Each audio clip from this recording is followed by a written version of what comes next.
आज की इस वीडियो को शुरू करने से पहले एक छोटी सी बात आपसे कहना चाहता हूं कि जब भी नया स्मार्टफोन लेने का प्लान बनाते हो तो थोड़ा सा रिसर्च और कंपैरिजन जरूर कर लीजिए। ये ना हो कि बाद में आपको पछताना पड़े कि हमने यहाँ पर ये स्मार्टफोन तो ओवर प्राइस ले लिया, इससे बढ़िया इस स्मार्टफोन को ले लेते। तो आज की इस वीडियो में मैं लाया हूँ ओप्पो कंपनी की के और ए सीरीज के दो 5G स्मार्टफोन, जिसमें ये है ओप्पो K13X 5G और ये है ओप्पो A5 Pro 5G। तो इन दोनों स्मार्टफोन की अनबॉक्सिंग और कंपैरिजन करते हैं एक साथ और देखते हैं कौन सा स्मार्टफोन आपके लिए रहेगा सबसे बेस्ट। हमारी हमेशा से यही कोशिश रहती है कि आप सभी को सही प्राइस पॉइंट पर एक सही परफेक्ट स्मार्टफोन मिल सके। तो सबसे पहले तो इन दोनों स्मार्टफोन के प्राइस को जान लेते हैं।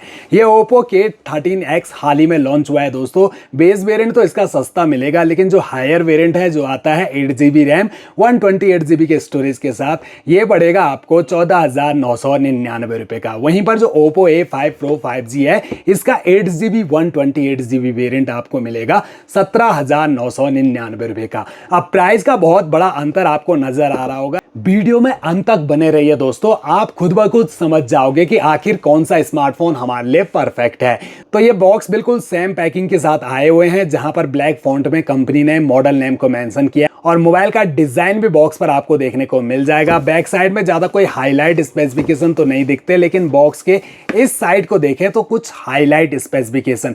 IP69 की रेटिंग के साथ आता है A5 Pro और IP65 की रेटिंग के साथ आता है K13X। बाकी दोनों ही 360 डिग्री डैमेज आर्मर बॉडी के साथ आते हैं दोस्तों, यानी कि काफी मजबूत ये दोनों स्मार्टफोन रहने वाले हैं। तो चलिए फटाफट से दोनों बॉक्स को करते हैं ओपन। आप भी चैनल पे फर्स्ट टाइम विजिट कर रहे हैं तो सब्सक्राइब जरूर कर दीजिए। बॉक्स ओपन होते ही सबसे ऊपर एक एक मिनी बॉक्स हमें नजर आते हैं, जिन पर ओप्पो की ब्रांडिंग की गई है। कवर जो है वो आपको यूनिक टाइप के मिल रहे हैं, ब्लैक कलर के मैट फिनिशिंग के साथ। काफी कमाल के कवर, सॉफ्ट है कवर और अच्छी क्वालिटी के हैं दोस्तों। और ये जो कवर हैं लंबे टाइम तक चलेंगे दोस्तों, क्योंकि ये गंदे नहीं होंगे और ऊपर से सिलिकॉन के हैं, तो जल्दी से टूटेंगे फटेंगे कुछ भी नहीं होगा इन कवर को दोस्तों। तो अच्छी बात है, आपके 100-150 रुपए बच गए कवर मिल जाने से। इसके बाद स्मार्टफोन इन्हें तो रखते हैं हम फिलहाल साइड, और बॉक्स के अंदर देखें तो व्हाइट कलर के चार्जर अडेप्टर दोनों ही स्मार्टफोन्स में आपको 45 वॉट के सुपर बोक चार्जर अडेप्टर मिल जाते हैं। केबल आपको व्हाइट कलर की type A to type C दी गई है। दोनों ही स्मार्टफोन पंच होल डिस्प्ले के साथ आते हैं। दोनों पर आपको प्री अप्लाइड स्क्रैच गार्ड लगा हुआ मिल जाता है। इन फील हाथ में भी दोनों ही smartphone same to same feel हो रहे हैं, सेम साइज के हैं। देखिए दोस्तों, यहाँ पर आप देख सकते हैं। तो यहाँ पर जो बैक पैनल है, ये दोनों स्मार्टफोन में आपको प्लास्टिक पॉलीकार्बोनेट बॉडी के मिलते हैं, बिल्कुल फ्लैट।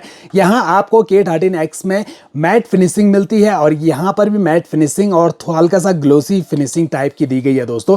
लेकिन फिंगरप्रिंट हल्के फुल्के विजिबल तो दोनों स्मार्टफोन के बैक पैनल में हो ही जाते हैं। नीचे ओप्पो की ब्रांडिंग की गई है और कैमरा मॉड्यूल देखिए दोनों स्मार्टफोन के अलग अलग टाइप के आपको नजर आ रहे होंगे। आपको किसका कैमरा मॉड्यूल ज्यादा बढ़िया लग रहा है, K13X का या A5 Pro का? तो यहाँ पर डुअल कैमरा के साथ आते हैं दोनों स्मार्टफोन, जहां मेन प्राइमरी कैमरा 50 मेगापिक्सल का और 2 मेगापिक्सल का मोनो सेंसर कैमरा दिया है विद रिंग LED फ्लैशलाइट। और फ्रंट सेल्फी कैमरा भी बिल्कुल सेम दिया गया है दोनों स्मार्टफोन में, 8 मेगापिक्सल का। बॉक्सी टाइप के दोनों स्मार्टफोन, जिनके चारों कॉर्नर राउंडेड, साइड पैनल बिल्कुल फ्लैट, जहां राइट साइड में पावर ऑन की, फिंगरप्रिंट सेंसर और वॉल्यूम रॉकर्स। और जो साइड पैनल है वो प्लास्टिक बॉडी के साथ आते हैं। ऊपर की साइड दोनों में कुछ भी नहीं मिलेगा। लेफ्ट साइड में मिलेगी सिम ट्रे और बॉटम साइड में 3.5 mm का ऑडियो जैक मिल रहा है दोस्तों K13X में, जबकि ओप्पो A5 Pro में वो आपको नहीं मिलेगा। प्राइमरी माइक, चार्जिंग जैक और स्पीकर दिए गए हैं। इसके अलावा दोनों स्मार्टफोन की पावर को हमने ऑन किया हुआ है। इनकी जो ब्राइटनेस है 100% कर लेते हैं। अब आपको करीब से दोनों के डिस्प्ले दिखाएं तो बिल्कुल सेम डिस्प्ले आपको दोनों की मिलेगी दोस्तों। सेम कलर्स हैं, सेम ब्राइटनेस है, 1000 निट्स तक की पीक ब्राइटनेस मिल रही है दोस्तों। और एजेस देखिए, कॉर्नर ऊपर से पतले, लेकिन नीचे जो चिन है वो आपको थोड़ी सी ज्यादा नजर आएगी।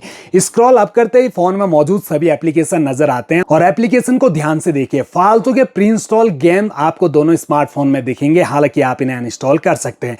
टच दोनों का स्मूथ और फास्ट आपको मिल जाता है। 120 हर्ट्ज का रिफ्रेश रेट दिया गया है। अब बात बात करें डिस्प्ले की तो 6.67 इंच की मिलती है दोनों स्मार्टफोन में HD plus display IPS LCD panel के साथ।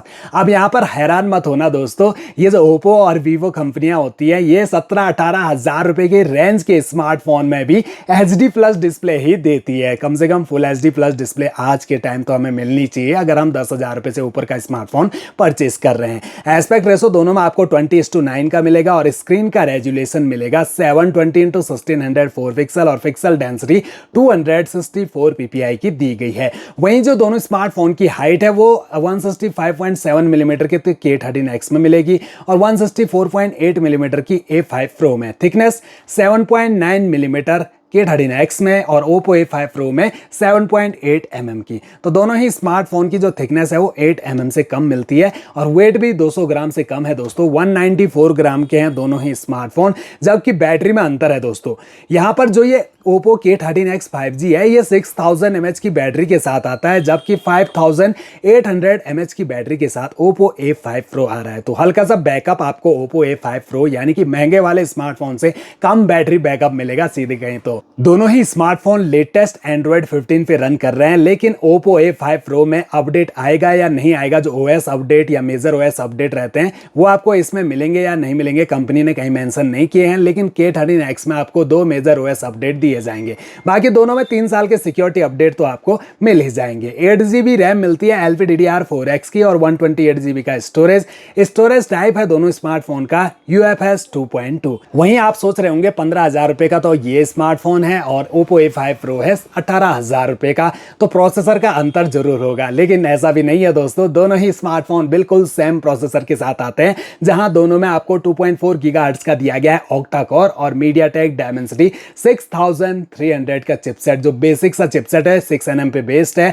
Mali G57 की ग्राफिक और अंततः स्कोर 4.5 लाख तक ही दोनों स्मार्टफोन का जा पाता है। तो समझ गए दोस्तों यहाँ पर कितना बड़ा अंतर है प्राइस का, लेकिन जो फीचर्स हैं वो दोनों स्मार्टफोन में बिल्कुल सेम टू सेम ही मिलते हैं। अब दोस्तों आप सोच रहे होंगे आखिर Oppo A5 Pro में अब आप सोच रहे होंगे Oppo A5 Pro में क्या है ऐसा खास जो इसे इतना महंगा बना रहा है। कुछ नहीं है दोस्तों, बस ये IP69 की रेटिंग के साथ आता है, यानी कि वाटर प्रूफ है। पानी से हम खुद भी बचा सकते हैं स्मार्टफोन को, लेकिन इन्होंने IP69 की रेटिंग दे दी तो इसका कीमत जो है वो 3,000 रुपये ऊपर बढ़ा दिया दोस्तों। तो 3,000 रुपये IP69 के दे रहे हैं और कुछ भी आपको इस स्मार्टफोन में खास नहीं मिलेगा। चलिए एक बार कैमरा भी देख लेते हैं दोनों स्मार्टफोन के। कैमरा में क्या पता अंतर निकल आए। तो ये देखिए दोस्तों, अब ये दोनों स्मार्टफोन के 50 मेगापिक्सल के कैमरा, और ध्यान से देखिए दोस्तों क्या अंतर है, कुछ भी तो नहीं है, बिल्कुल सेम क्लैरिटी। कैमरा में कोई शक नहीं, अच्छी क्वालिटी के कैमरा मिल जाते हैं आपको दोनों में।